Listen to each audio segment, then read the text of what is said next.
Ya, Assalamualaikum warahmatullahi wabarakatuh. Selamat pagi, selamat siang, selamat sore, dan selamat malam semuanya. Apa kabar kalian? Semua? Sehat semua tentunya, bukan? Nah, baiklah. Hari ini kita akan membahas tentang pemantulan cahaya. Pemantulan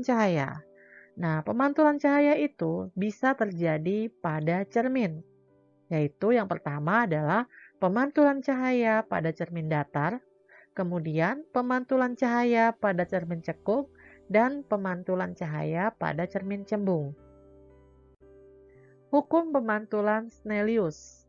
Nah, pemantulan ini adalah kembalinya gelombang ke arah datangnya gelombang setelah gelombang menumbuk suatu penghalang. Berdasarkan hasil percobaan yang telah dilakukan oleh Snellius, dia merumuskan bahwa hukum pemantulan cahaya yang pertama adalah sinar datang, garis normal, dan sinar pantul itu terletak pada suatu bidang datar. Kemudian yang kedua, sudut datang sama dengan sudut pantul. Secara matematis, rumusnya kita bisa buat dalam sebuah persamaan. Sudut datang dan sudut pantul dituliskan dalam bentuk rumus Theta I sama dengan Theta R. Theta I itu adalah sudut datang, Theta R adalah sudut pantul. Kemudian yang ketiga, sinar datang tegak lurus cermin maka akan dipantulkan kembali. Nah, tiga itulah bunyi dari hukum pemantulan Snellius. Nah, ditinjau dari segi arah sinar pantul atau bentuk permukaan benda yang memantulkan cahaya, ada dua jenis pemantulan. Yang pertama, pemantulan teratur atau specular reflection. Nah, pemantulan teratur ini adalah pemantulan yang terjadi karena bekas sinar datang jatuh pada permukaan halus atau rata. Kemudian, pemantulan teratur ini juga cahayanya akan dipantulkan dalam satu arah. Nah, gambarnya ada di bawah ya. Kalian bisa lihat ini adalah gambarnya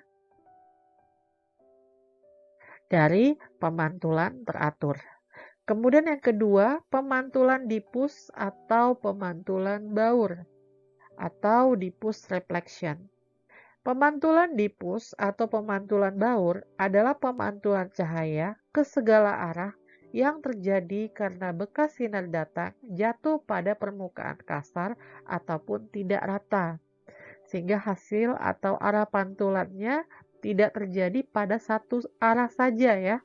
Jadi ada banyak arah.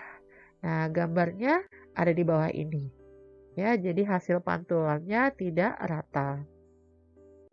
Kemudian selanjutnya, pemantulan cahaya pada cermin datar. Nah, di sini ada percobaan.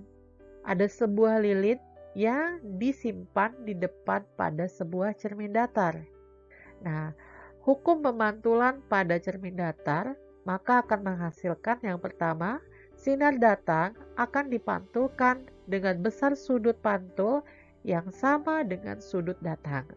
Kemudian yang kedua, sinar yang datang tegak lurus cermin akan dipantulkan tegak lurus cermin. Nah, sehingga dari percobaan tadi kita bisa mendapat sifat-sifat dari cermin datar. Yang pertama, sinar datang akan dipantulkan dengan besar sudut pantul sama besar dengan sudut datang. Kemudian yang kedua, sinar yang datang tegak lurus cermin akan dipantulkan tegak lurus cermin. Nah, itu adalah dua dari sifat-sifat cermin datar. Kemudian yang selanjutnya, yaitu adalah bayangan yang dibentuk oleh dua cermin datar. Jadi ada dua buah cermin ya di sini. Nah, pada dua buah cermin ini akan dipasang berimpit dan membentuk sudut yang alfa ya. Nah, kita akan hitung berapa jumlah bayangan yang terbentuk dari dua buah cermin datar yang dipasang berhempetan tadi atau berhimpit. Rumusnya N sama dengan 360 derajat dibagi alfa dikurangi 1. Yang mana N itu adalah jumlah bayangan, Alpha itu adalah sudut antara dua cermin. Nah, di sini ada informasi berbagai sudut ya yang dibentuk oleh cermin, dua buah cermin tadi.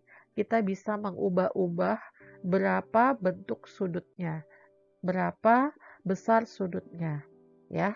Nah, di sini ada informasi penting yang harus kalian ketahui, ya. Yang mana jumlah bayangan yang terbentuk oleh dua buah cermin datar itu selalu ganjil.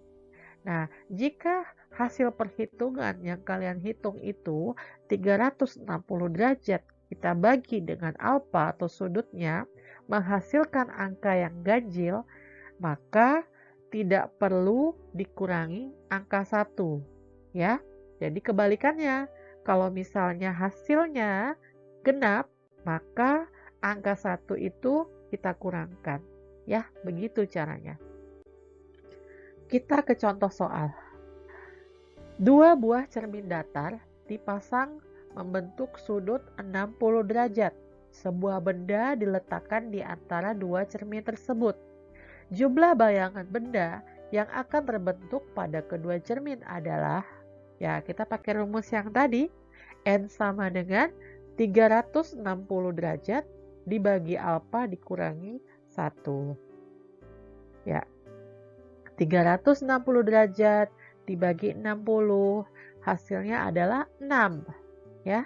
Kemudian tadi menurut catatan, jikalau angkanya ganjil tidak perlu dikurangi 1, tapi kalau angkanya genap kita kurangi dengan angka 1. Nah, karena nilai 360 derajat dibagi 60 derajat adalah 6 atau genap, maka kita wajib mengurangi dengan angka 1. Jadi, bayangan yang terbentuk antara dua cermin datar itu adalah 5 bayangan. Kemudian yang kedua, seseorang dengan tinggi badan 178 cm berdiri di depan cermin. Nah, tinggi cermin ini minimal yang dibutuhkan berapa agar orang tersebut bisa melihat seluruh badannya dalam cermin. Nah, kita bahas bersama-sama ya. Nah, tinggi minimum cermin datar yang dibutuhkan untuk menangkap seluruh benda yang ada di depannya adalah setengah dari tinggi bendanya. Jadi, kita hitung, kita bagi 2 tinggi orang tersebut ya.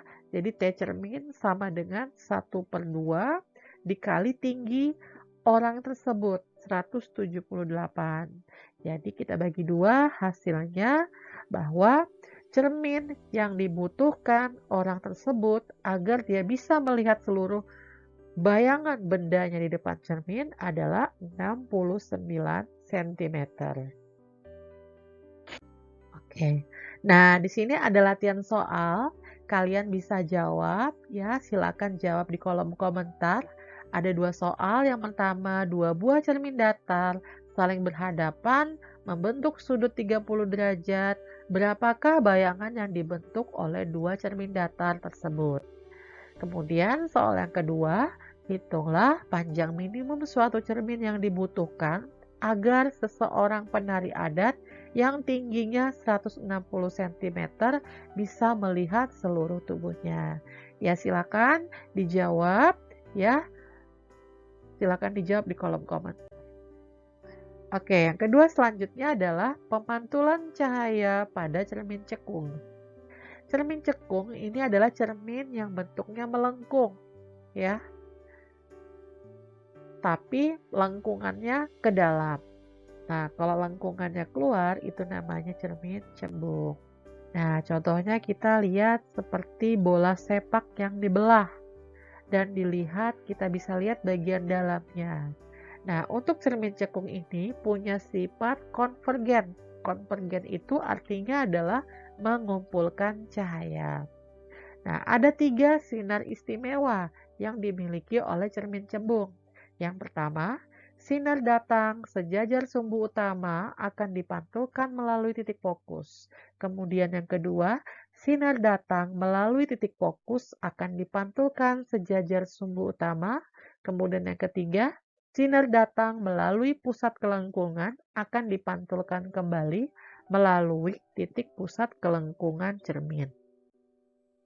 Nah, persamaan-persamaan yang kita gunakan dalam menghitung pemantulan pada cermin cekung adalah 1/F sama dengan 1/S ditambah 1/S aksen.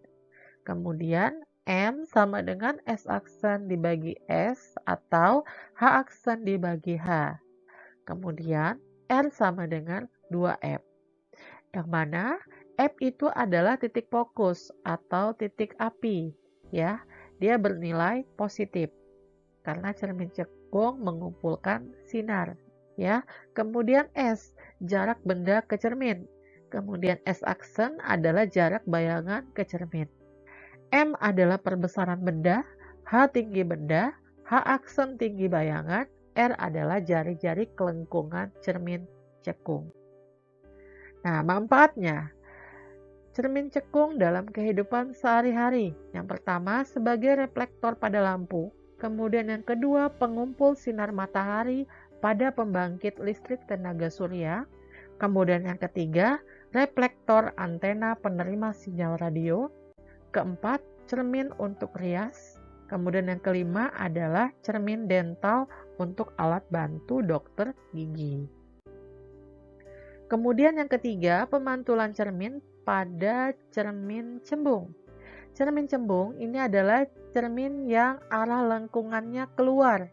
Yang mana cermin cembung ini disebut juga cermin negatif karena dia punya titik api di belakang cermin. Adapun sifatnya adalah divergen. Divergen itu adalah menyebarkan cahaya atau sinar.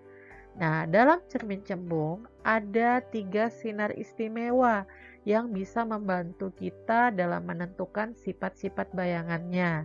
Yang pertama, sinar yang datang sejajar sumbu utama akan dipantulkan seolah-olah berasal dari titik fokus. Kemudian yang kedua, sinar yang datang seolah-olah menuju titik fokus akan dipantulkan sejajar sumbu utama. Kemudian yang ketiga, sinar yang datang menuju pusat kelengkungan cermin akan dipantulkan seolah-olah berasal dari pusat kelengkungan yang sama. Nah, di sini ketiga sinar istimewa itu kita bisa peroleh dari penerapan hukum pemantulan cahaya atau hukum Snellius. Nah, di sini ada gambarnya yang tadi sinar-sinar istimewa pada cermin cembung. Nah, bayangan yang terbentuk ini merupakan perpotongan dari sinar pantul atau perpanjangan dari sinar pantul. Nah, cermati pembentukan bayangan benda yang terletak jauh di depan cermin cembung berikut. Nah, di sini ada sebuah benda diletakkan di depan sebuah cermin cembung, ya, terletak sangat jauh. Maka kita akan bisa mengetahui sifat-sifat bayangan dari cermin cembung ini, yaitu adalah maya, tegak, diperkecil, dan terletak di belakang cermin. Nah, persamaan pada cermin cembung, ya, rumus-rumusnya untuk cermin cekung adalah sama. Ya, cembung dan cekung itu adalah menggunakan persamaan yang sama, yaitu 1/min F sama dengan 1/S ditambah 1/S aksen. M sama dengan S aksen per S sama dengan H aksen per H dan R sama dengan 2F. Nah, dengan F adalah titik api atau titik fokus, S adalah jarak benda ke cermin, S aksen adalah jarak bayangan ke cermin, M perbesaran benda, H tinggi benda, H aksen tinggi bayangan, R jari-jari kelengkungan. Adapun manfaatnya cermin cembung dalam kehidupan sehari-hari adalah spion kendaraan dan cermin tikungan. Nah, sekian video pembelajaran kali ini. Terima kasih. Sampai jumpa di video selanjutnya. Wassalamualaikum warahmatullahi wabarakatuh.